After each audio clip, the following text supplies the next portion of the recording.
You're listening to the Packernet Podcast Network.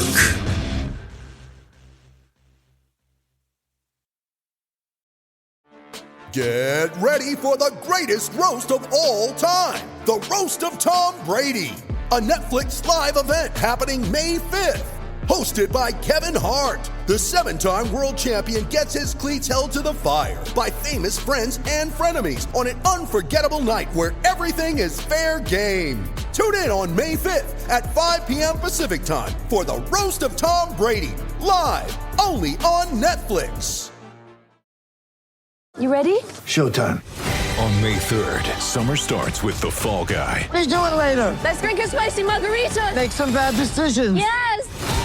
Audiences are falling in love with the most entertaining film of the year. Fall Guy. Fall Guy? Fall guy. That's what the poster said. See Ryan Gosling and Emily Blunt in the movie critics say exists to make you happy. Trying to make it out? Nope. Because I don't either. It's not what I'm into right now. What are you into? Talking. Yeah. The Fall Guy. Only in theaters May 3rd. Rated PG-13.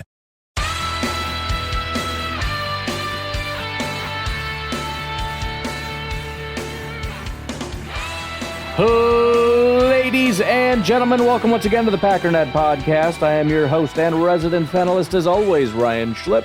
Check us out online, packernet.com. Find me on Twitter, pack_dada. All right, so today on the docket, first of all, just want to get caught up on a little bit of news and notesy stuff here and there. And then the plan is we need to take a look at these undrafted free agents that the Green Bay Packers have brought in. Now, I don't know how good of a list I have. Depending on where you go, there's different names. But I will at least get the main ones, you know what I mean? And that's the plan for today. So first of all, Packers rookie mini camp will be 3:15 Central Time this Friday and Saturday.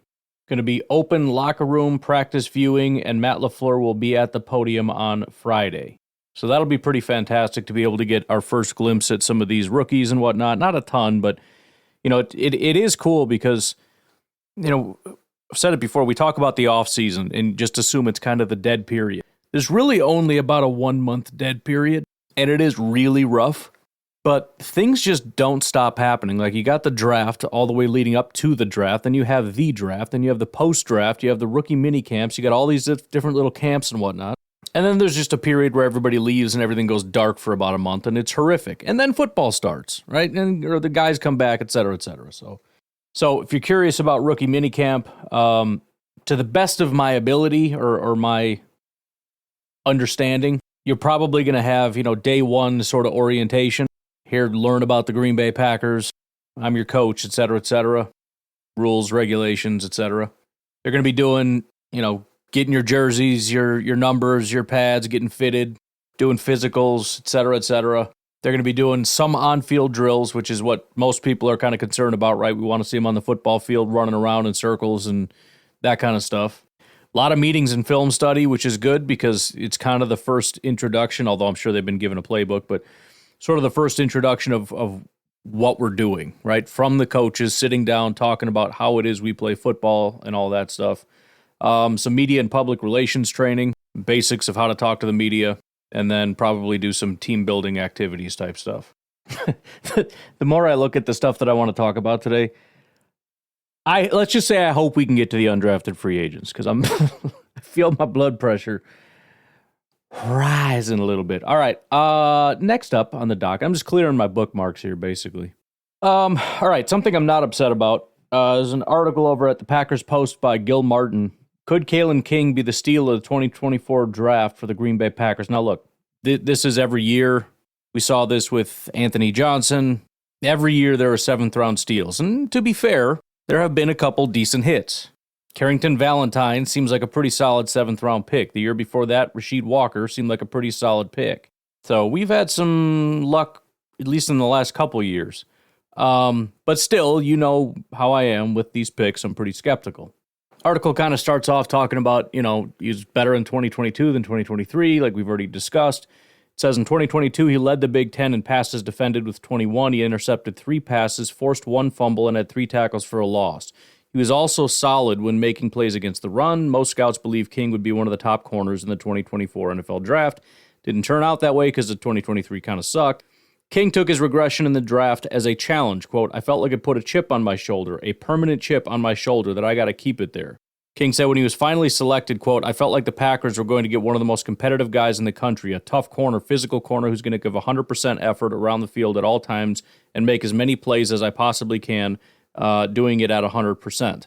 Let me continue, because part of the reason I'm bringing this up is because I have started watching him. I'm going to pull up more games. I'm going to keep watching to get a fuller picture. I do want to go to some of his lesser games. Unfortunately, I don't have film of any of his really good games. The best one I have is actually from 2023. I think it was like a 67 grade.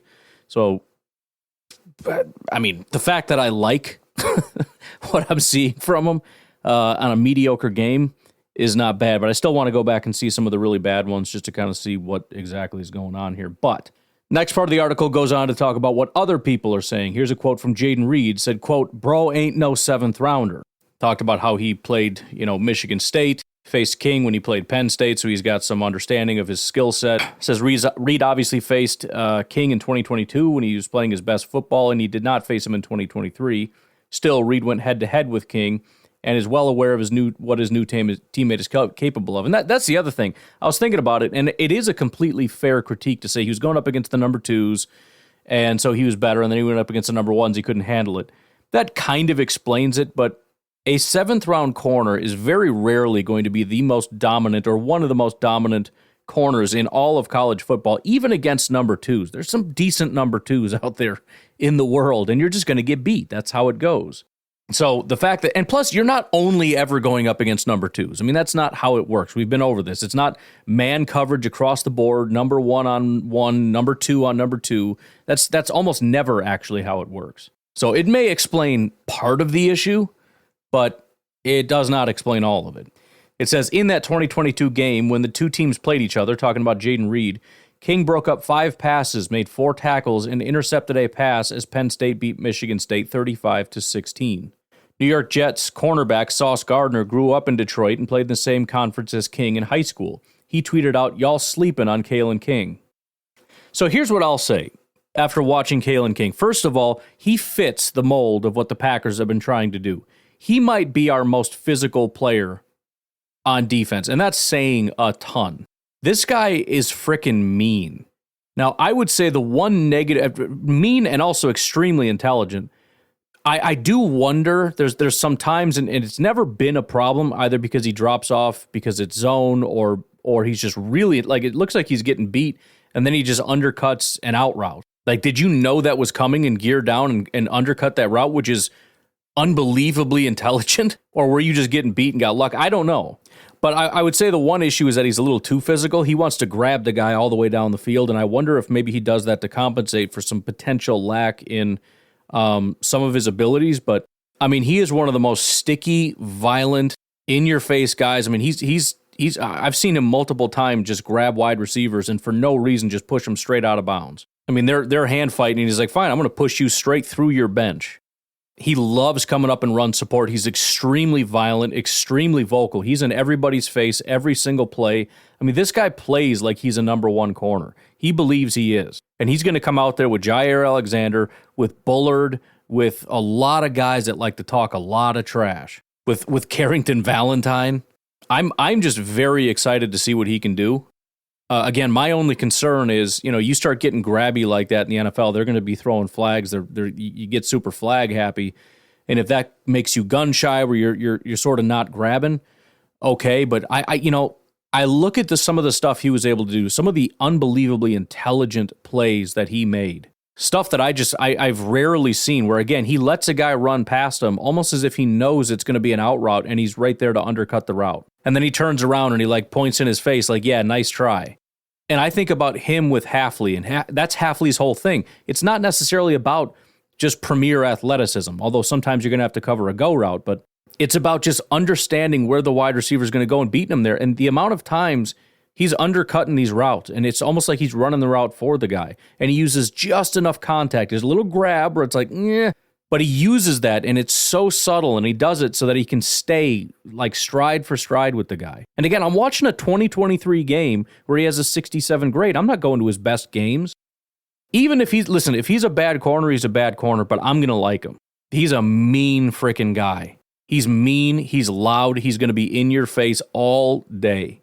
And I'm excited, and that's the thing. Jaden Reed respects the guy. If we watch Kailyn King go up against Jaden Reed and shut him down, and that's like a real battle, and Jaden Reed is arguably our top receiver right now. I'm still a Christian Watson guy to the day he is off this team, but the proof is in the pudding with Jaden Reed. He stepped up and he did it. If he can go toe-to-toe, and I don't care if it's slot, boundary, whatever, if he's going toe-to-toe with one of our top guys, it's going to be real hard to not feel like he's going to win the job. Especially since we're looking at it right now saying Carrington Valentine might be the guy. I know Stokes is supposed to be. We'll see. I don't know. But, could he beat out 7th round Carrington Valentine? I think he possibly could. And honestly, I think if he's going to win, he's going to win it the same way Valentine did. Valentine is just a guy that says, you know what? I might not be as athletic. I might not be this or that or whatever. But you know what I am? First of all, I believe I'm better than you. And I'm just going to go out and I'm going to play fast and I'm going to play physical. He didn't play scared. And he went out and just made plays. He got beat, whatever. He's just that kind of guy, and I think that's what Kailyn King is. I love watching him play. If you just like guys that are violent and mean and get in your face, he is a lot of fun to watch. So, anyways, I wanted to use this article as sort of a caveat to my at least initial thoughts about Kailyn King. Again, there are times, and the problem is he's never gotten beat doing it. So it's hard to fully critique him. There are times where it feels like I just don't think he could have hung with him. Like if he didn't grab him or if he didn't have safety help or whatever, but I don't know because I've never seen it. Not yet anyways. But we'll see. I'm going to keep digging until I find some stuff. But right now my biggest critique is that he's too aggressive. He's too grabby. He's too in your face. Anyways, the next thing I wanted to highlight, this has been going around a lot. There's probably some other things that could be talked about in this interview, but let's just start with this because this is kind of cool. Davante Adams went on a podcast with Max Crosby and his brother, I guess. I don't really know what the podcast is, but let me make sure I got my settings all right here. Here we go. And he had a little bit of a conversation about Jordan Love. Here's how that went. At the time when I was there, I hadn't necessarily seen enough to say this is for sure what I should do. But in hindsight, like we talked about, I mean, the kid is a f***ing baller, man. I'm so happy for him, and I haven't really had a chance to truly sit down and talk with him. But I want to tell him at some point, like, I definitely don't regret changing, but I'm super proud of what you've done, and if there was a way I could pull you over here and and drag you with me like that, that would have been cool too, because obviously we saw what he did at the end of the year, but. I don't regret what I did, but at the same time, it's definitely, you look back on it, you're like, damn, that boy got a ball. Could he be the next one? Could he be? I mean, I think he is. I think he's shown that. Yeah. And he's starting to come into his own. I mean, you can see the way he's talking in front of the media and everything. He's just like a whole different person than what I saw when I was there. Yeah. And that comes with experience. So I just love hearing guys talk about Jordan Love. I mean, look, there's a lot of chatter. There's a lot of talk. There's a lot of speculation. The media seems to want to ignore it. I'm sure out of one side of their mouth, they'll be like, oh, yeah, no, he's really good. But at the same time, they don't care. They're talking about Detroit owns the North. Watch out for the Chicago Bears. Vikings are on the upswing. Like, nobody gives a crap about the Packers. So, I mean, it's great to hear people like Davante put an official stamp on it and just say, he's the guy. Like, you saw it. It's done. There's nothing more to discuss. Like, they did it again. It's over. He speaks in a way that's sort of like, I don't want to say he regrets leaving, because I do think part of it is he wanted to move and be a part of the Raiders organization. But there was also an element of Rodgers is leaving, and I don't want to be stuck here. So I think it was just kind of a perfect timing thing where, hey, look, I've got an off-ramp here. This is about the perfect time. Rodgers has got, however many years left or days left or seconds left. And I have an opportunity to be traded to the Raiders, and so I'm going to take that opportunity. But you can hear him speak about, he says I don't regret it, but he says it in a way that says, I don't regret decisions. I make a decision and I stick to it, so I'm not going to go back on it. In other words, yeah, I kind of regret it, but I'm all in on the decision I made. Had I known at the time, yeah, maybe something would have been different. I don't know. But the bottom line is he even said, if I could pull you over here, I would. In other words, I refuse to say that I wish I had made a different decision. However, I will say I wish you were my quarterback. And that's such a cool spot to be in. Because, listen, we can go back and forth all day long about, do we have the corners we need? Do we have that, nose tackle type of guy? Do we have, I don't know, the linebackers and safety? Like, is it all going to work out? Did we do the right thing? At the end of the day, it's already a good football team. And at the end of the day, we got a GM, we got a quarterback, we got a coach. You don't need anything else to win a Super Bowl. It's going to definitely help if we can if we got the right defensive coordinator, and if Xavier McKinney can continue to be that dude, and if these draft picks can contribute, and if guys can grow from year 1 to year 2, from year 2 to year 3, and if guys like Watson can stay healthy, all these things are going to absolutely contribute.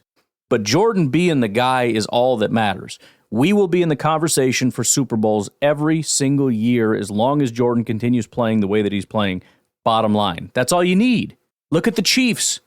Oh, man, Tyreek Hill, oh, my goodness. The offensive line fell apart. They used to have a great offense. It doesn't matter because Pat Mahomes is the quarterback and Andy Reid is the coach. It doesn't matter.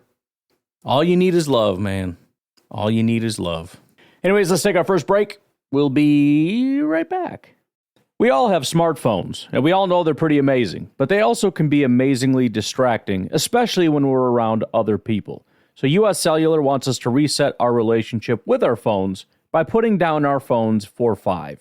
That's right, a company that sells phones wants us to put down our phones. And to see what we find, learn more at uscellular.com/built for us. Passion, drive, and patience. The formula for winning championships is also what keeps your ride or die alive. eBay Motors has everything you need to maintain your vehicle and level it up to peak performance. Superchargers, roof racks, exhaust kits, LED headlights, and more. Whether you're into speed, power, or style, eBay Motors has you covered. With over 122 million parts for your number one ride or die, you'll always find exactly what you're looking for. And with eBay Guaranteed Fit, your part is guaranteed to fit your ride every time or your money back. Because with eBay Motors, you're burning rubber, not cash. With the parts you need at the prices you want, it's easy to make your car the MVP and bring home huge wins. Keep your ride or die alive at ebaymotors.com. Eligible items only, exclusions apply. It's only a kick, a jump, a block. It's only a serve. It's only a tackle, a run. It's only for the fans. After all, it's only pressure. You got this. Adidas.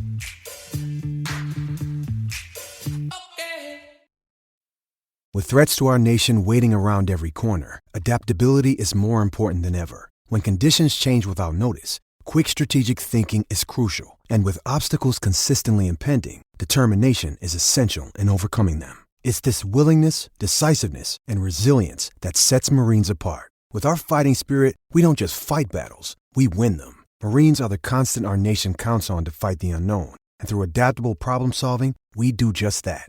Learn more at marines.com. All right, so I just want to briefly address something here. Couple of little things that popped up. Number one, although there is some level of respect here, that whatever. We've got this, for example, herd hierarchy. Would you change anything? Number 1, Chiefs. Number 2, Ravens. Number 3, Lions. Number 4, Rams. Number 5, Packers. Number 6, 49ers. All right, look. First of all, I don't know what happened that was so devastating for the 49ers that the team that won the NFC is just, it's out of it. They must have had something devastating happen to them. And I understand from a very cursory level, looking at the Lions and going, they had a better record and they went further in the playoffs. Not by beating the Packers or anybody relevant. They beat garbage and then went up against the 49ers and got their friggin' teeth kicked in. But I don't know how you can look with any level of depth at the Packers and Lions and say that the Lions are the better team. They're not. Unless you just think what the Packers did in the second half of the season when Jordan Love kind of woke up, unless you think that was just a complete and total fluke, I don't have any idea how you can look at this Lions team with such rose-colored glasses. And I'm not even trying to say they're a bad team. They're a playoff team. They're a good team. They got better. No issues there. They're not the Packers by any metric that I can see that's worth anything. So just as an example, let's go to DVOA first. I think they've got some pretty solid metrics over there. This is offense, defense, special teams. It's the whole 9 yards. It's everything. If you look at the entire season, if you average it out, Detroit was at 19%, Green Bay was at 2%, meaning Green Bay was 2% better than your average team. Detroit was 19% better. That's from week 1 through week 18. If you look from week 10 on, the Detroit Lions went from 19% down to 11%, so they got worse. The Green Bay Packers went from 2% to 9%. So the Lions are still marginally better, offense, defense, special teams, but it's pretty close. And the Packers have trended up in a huge way. I mean, we're talking like 300%, 350, 400%, whatever. The Detroit Lions have gone from 19 down to 11. Okay, what if we look from what week did I go to? Just 2 weeks later, week 12. The Lions went down to 7%. So week 12 through 18, they were 7%. The Packers were 15%. So the Lions went 19, 11, 7. They trended down the entire year. The Packers went 2, 9, 15. They trended up the entire year. The last 2 games of the season, the Packers were 67% and 56%. That's to say 67% better than your average team and 56% better than your average team. So they ended on a very high note. Obviously, they had some down games in there. They had some real, like, what the heck are we watching kind of games. But still, even through that rough patch, we're talking 15% compared to the Lions, 7%. Now let's just look at offense, because that's kind of what matters the most, right? Detroit Lions obviously are known for their really good offense. The Packers had no offense until the end of the year. And as I said earlier, the strength of your team is going to be, defense is very important, don't get me wrong. It's an offensive league, and if you want to win, you got to have an offense, specifically a quarterback. So let's take a look at, same exercise, the Detroit Lions versus the Green Bay Packers. This time, for the entire season, it's much closer. The Lions were 14%, the Packers 12%. Then, if we look at Week 10, which is not only mid-season, but it's after Detroit's bye, so it's after everybody's bye week. Week 10 on, the Lions are at 14%. They stayed exactly where they were. The Packers went from 12% to 25%. And then if we go again, just 2 weeks later to Week 12, the Detroit Lions dropped to 8%, which, again, remember, this is 8% better than your average offense. That's not even very good. This is the team that we're hyping up as the greatest thing in the world. The Packers went to 30%. So the Lions went 14, 14, 8. The Packers went 12, 25, 30. By the end of the season, the Packers were significantly better than the Lions. It wasn't even close. In fact, the Lions barely deserved to be in the playoffs. And the first time they went up against an actual competent team, they got the crap beat out of them. The Packers went up against Dallas, who is maybe one of the top teams in the NFL, not debatably. Check DVOA, any other metric you want. Dak Prescott was one of the best quarterbacks in the NFL, not debatable. Check any metrics you want. The Packers beat the crap out of them, and they should have beat the 49ers as well, but they choked. It's not a talent issue. Jordan Love didn't play well. A lot of other guys just, for whatever reason, couldn't get in the game. We got drops. We got just like, come on, guys, what are we doing here? But it's not a matter of they don't have the horsepower. They're more than capable of winning that game. Now, to be fair, the 49ers kind of look like crap, too. Both teams were kind of choking. Who knows if they both played full power? I don't know. It doesn't matter. The Packers lost. Point is, the Packers were a better team. Let's take a peek at PFF real quick. Week 9. I'm making that the cutoff. Why? Because prior to Week 9, Jordan Love couldn't figure it out. Prior to Week 9, Jordan Love was 62, 65, 63, 68, 53, 60, and 63. Those are his PFF grades. Not very good. At all. Maybe a couple flashes here and there. Right? Picked it up in the second half. That was his whole thing. But overall, not very good. Week 9, boom, frickin' light switch went on. So let's take a look. Week 9 on. The entire NFC North, shall we? Nick Mullins was the lowest graded out of Minnesota. He had a 57 grade, 59 passing. Then Justin Fields, obviously. He had a 65 passing grade. Then Josh Dobbs out of Minnesota had a 68 passing grade. then Jared Goff, 76, then Jordan Love, 91. 91. You suck, Jared Goff. I'm sorry, you suck. And by the way, can I just say, J.J. McCarthy might be a dog. He might be amazing.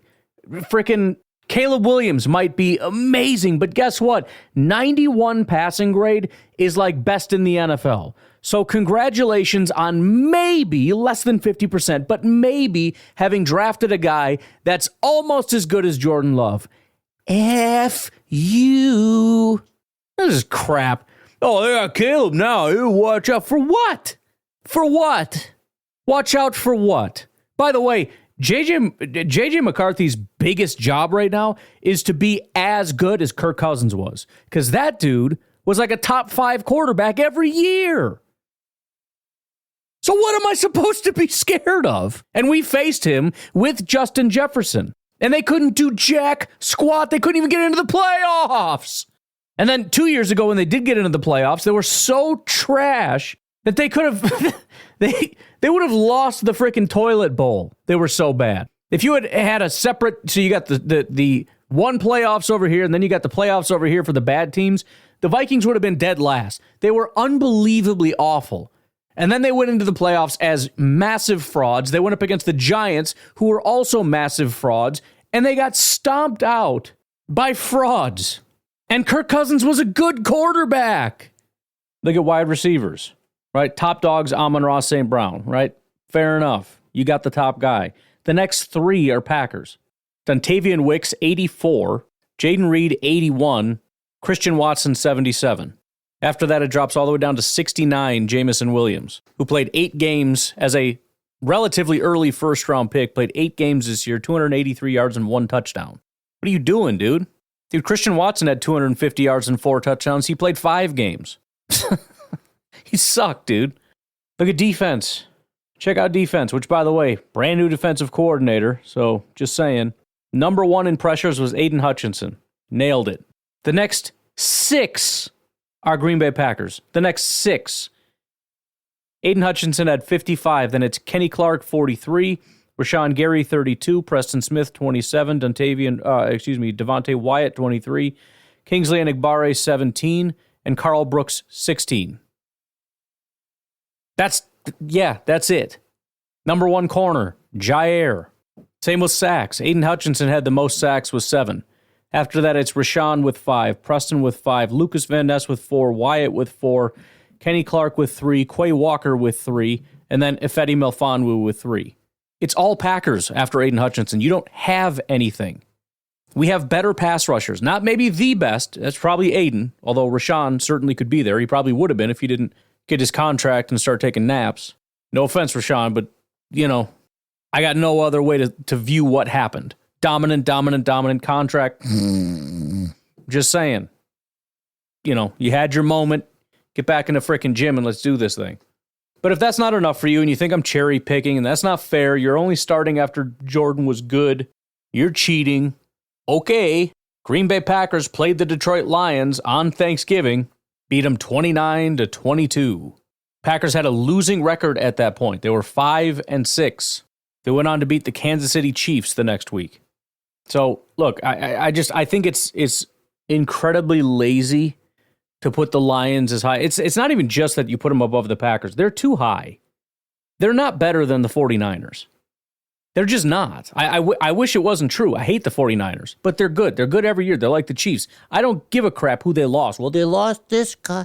They got the same coach. They got the same freaking quarterback. They got the same, pretty much everything that matters. They are, until proven otherwise, the number 1 NFC team. After that should be the Packers. Now, if you want to put the Chiefs and the Ravens and some AFC teams in front, whatever.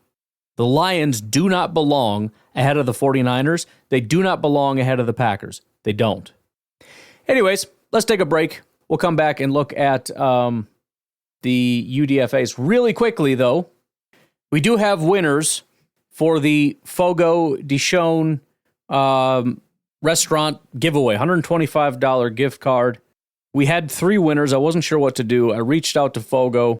I told them the situation, and they said, no problem, we'll throw in a third gift card. So we have 3 winners, and all of you win.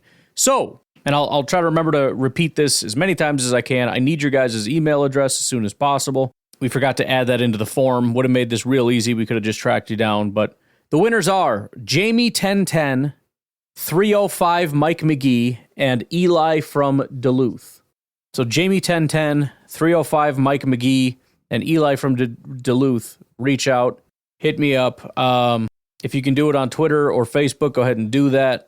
Otherwise, you can text the call-in show, 608-501-0718. Just say, hey, this is 305 Mike McGee. Here's my email address, whatever.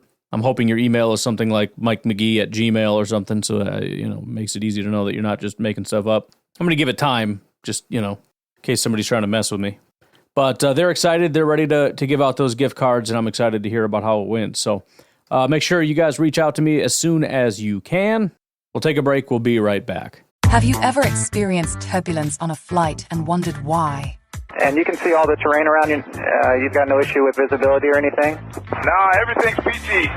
Maybe you've sat on the tarmac for hours wondering why your plane isn't moving. Well, we're outside here. They're saying the ramp is closed. They won't let us park because of Air Force One. Listen in on the conversations between pilots and air traffic controllers on the Air Traffic Out of Control podcast. 512 Whiskey declaring an emergency. There's smoke in the cabin. I need to make a landing right now on 31 left. We have the most interesting, wild, and funny ATC recordings you will ever hear. Check out Air Traffic Out of Control wherever you listen to your favorite podcasts.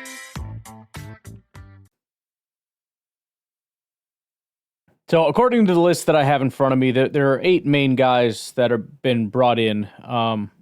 James Easter, defensive tackle out of Northern Illinois. Trent Jones, I'm just going to call him Trent. There's an E on the end, I don't know why, but we'll call him Trent Jones, offensive lineman out of Michigan. Messiah Swinson, tight end out of Arizona.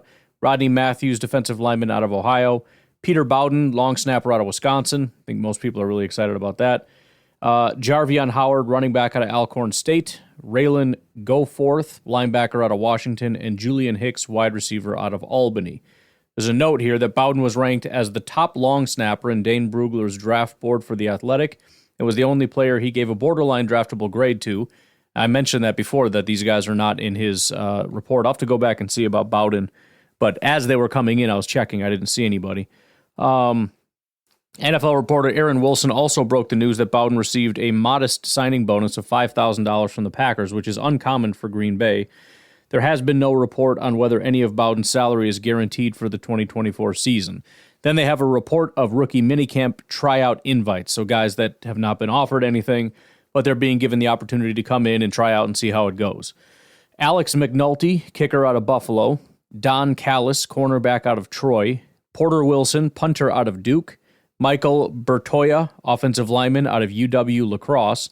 And Roge Stone, defensive end, international player pathways. So we were kind of familiar with that whole thing. It'd be interesting to dig into where he's from and whatnot. So we'll start off with Mr. James Ester, defensive tackle out of Northern Illinois. PFF did not hate him, but the RAS was a little rough. It was a 4.12. Poor size, okay explosion, okay agility. He did not do speed. He comes in at 6'2.5", 289 pounds. A little bit of a smaller guy. As for PFF, though, 72 PFF grade. He spent 5 years at Northern Illinois. As per usual, 2022 is a better year. He was actually an 80. But his run defense is a 74, pass rush 63. He had 24 pressures, 294 attempts, 4 sacks. Obviously, that's not as high as you'd like it to be. Run defense was certainly better than pass rush, but interesting guy. Be able to see how that all translates. Trent Jones, 7.45 RAS. Really, it was just his size that kind of dinged him. He was 305 pounds, 22 reps on the bench. He comes in at 6'4", but great speed, okay agility, and good explosion. He's graded out fairly well at Michigan, which was not a bad program, obviously. They 3 years there, he's been starter-ish. 2021, 70 PFF grade, 74 run blocking, 76 pass blocking. That was when he played. So he's primarily played right tackle, 62 snaps at right tackle. 2022, 78 grade, 74 run blocking, 75 pass blocking, 321 reps at right tackle. Then 2023, again, took a little bit of a step back, mostly because of the run blocking, but 69, 67 run blocking, 79 pass blocking, which is actually his best pass blocking year. 267 reps at right tackle, 45 at left tackle. He's listed as a guard here, so we'll see what the plan is, but obviously played tackle. He's 23 years old, by the way. Messiah Swinson, PFF and RAS, kind of hate him. He has a 1.51 RAS. He's a tight end out of Arizona State, 6'7", 260. So I think we maybe touched on this already. What is he here for? It's very obvious. His speed, very poor. Agility, very poor. Explosiveness, very poor. But he's 6'7", 260. Mercedes Lewis. That's the answer to the question. That's why he's here. By the way, if you look at his receiving grade, at his last year at Arizona State, it was a 48.5. Pass blocking grade is a 69. Run blocking sucks, but still, there's some blocking ability there. That's why he's here. That's the whole thing. Rodney Matthews, I've got nothing on. I don't see any RAS. I don't see any PFF. Maybe he goes by Rod or something. Let me try Rod. I don't know. Could be a misspelling on Matthews. Maybe there's one T. Ha! There it is. Rodney Matthews, 281 RAS. Card won't open, but that's what it is, 281 RAS. He is 6'2", 310 according to PFF. Had a 71 PFF grade, 75 run defense grade, 62.6 pass rush, 13 pressures and 1 sack on 207 attempts. So, I mean, obviously more of that run defending type. He's built like it too, which is kind of the problem with the other guy. He's built like a pass rusher, but is better at run defense. This guy's 6'2", 310. So we'll see about all that. Peter Bowden had a 6'7", RAS, 6'2", 240 pounds, great explosion, poor speed, and then agility. He only did 1 of 2, but he had a 3.85 as in out of 10 for his short shuttle, so obviously not very good there. Special teams grades in 2021, it was a 76, 2022 it was a 75, 2023 it was a 67. Don't know what happened and why it fell off, but again, supposedly the top long snapper, Packers got him. Great. Fingers crossed. Jarvion Howard, running back out of Alcorn, has a 7.39 RAS, 5'9.5", 219 pounds, good speed, ran a 4.53, very poor agility, that's rough, and good explosion. He spent 3 years at Syracuse, the last 2 years at Alcorn State, and that's where he kind of flourished. His first year at Alcorn State, 250 attempts, 1,239 yards, 5 yards per attempt, 12 touchdowns and a fumble. This past year, 154 attempts, 764 yards, 5 yards per attempt, 7 touchdowns, and a fumble. And we have Raylan Goforth, linebacker out of Washington, 6'1", 227 pounds. Good speed, great agility, and okay explosion, according to his RAS. Flipping over to the PFFs. Kind of been terrible for a long time. He was at USC for 4 years. His grades were 49, 51, 37, and 51. Transferred to Washington in 2023, had his best year, 59 PFF grade, 53 run defense, 41 tackling, 55 pass rush, and 68 coverage, which apparently is his best attribute. I don't know. I guess we'll see how it goes. Julian Hicks has all the marks of the guy that everyone is going to be talking about real soon if it hasn't already started. The reasons. Number one, he's a wide receiver. Every year there's a wide receiver that's going to be the savior. We didn't draft any, like 7th round wide receivers this year, but we got this guy, Julian Hicks. Reason number 2, he has a 9.18 RAS. He, good size, great speed, good agility, and great explosion. Now, his 40-yard dash wasn't the greatest at 4.53, but his 20-yard and 10-yard splits were pretty impressive, especially his 10-yard split. So that explosion, again. PFF, not terrible. Probably want better considering he played at Albany, but 74 PFF grade, 75 receiving grade, 71 drop grade. He had 50 receptions, 820 yards, and 11 touchdowns. He kind of broke out this year. He went to Central Michigan in 2018, 2 years at Akron, And then 2 years at Albany, his grades were 60, 50, 50, 60, and then 74 this year. So interesting enough, 1.9 yards per reception. I don't know that there's anything there, but I just feel like once people find out we got a wide receiver, high RAS, I just think it might get a run. Now, if he ran a 4.4 flat or a 4.39, 100% everybody would be freaking out. Or if he was like 6'5", unfortunately he's 6'2", 201. But I'm just saying that or the long snapper. I don't know. People get excited about. Alex McNulty is the kicker. Not going to bother looking at his RAS, even if he had one. He has been in Buffalo for a while. He's another one. Again, 2022 was his really good year. The Packers are freaking obsessed with this. It's unbelievable. But he's been at Buffalo forever. His first year doesn't really count. He didn't really do anything. 4 extra point kicks, 1 field goal. Didn't go very well. 2019 was his first year as a starter.